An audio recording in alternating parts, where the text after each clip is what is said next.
makin kelihatan aslinya.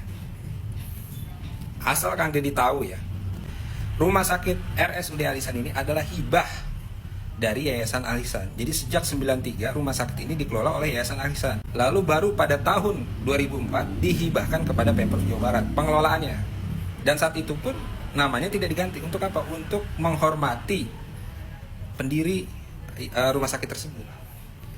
Di tahun 2008 baru berganti menjadi RSUD karena memang pengelolaannya menggunakan APBD, menurut saya nggak ada masalah. Tapi ketika Al-Ihsannya diganti, ini seolah-olah Kang Deddy ingin mengubur histori di belakang rumah sakit Al-Ihsan ini. Padahal Al-Ihsan ini adalah rumah sakit Islam dan dikelola menggunakan dana Basnas, dana zakat warga Jawa Barat.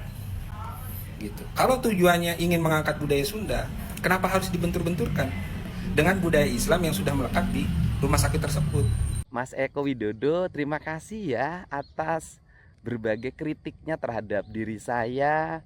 Dan saya berucap terima kasih sebagai Gubernur Jabar dikritik oleh warga Jakarta. Berarti Mas Eko begitu sayang pada saya, pada warga Jabar. Tapi lain kali kritiknya, sarannya itu harus punya narasi dan landasan hukum yang memadai. Tidak menyebar berita yang hoax.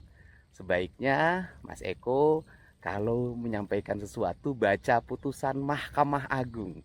Di sana sangat lengkap narasi bagaimana yayasan didirikan, sampai mendirikan rumah sakit, sampai menjadi proses hukum dan sampai disita oleh pengadilan dan diserahkan secara penuh kepada pemerintah Provinsi Jawa Barat melalui putusan Mahkamah Agung. Nah, karena apa? Karena berita hoax itu berdosa loh dan bisa menimbulkan polemik yang berkepanjangan. Dan saya tahu Mas Eko juga dulu pernah kena kasus berita hoax KPU kan? Nah, yang bilang bahwa server KPU sudah disetting pada saat Pilpres. Nah, mohon ya orang Jawa Barat, jangan dikasih berita-berita hoax dari Jakarta. Karena orang Jawa Barat mah pengen cager, bager, bener, pinter, singer.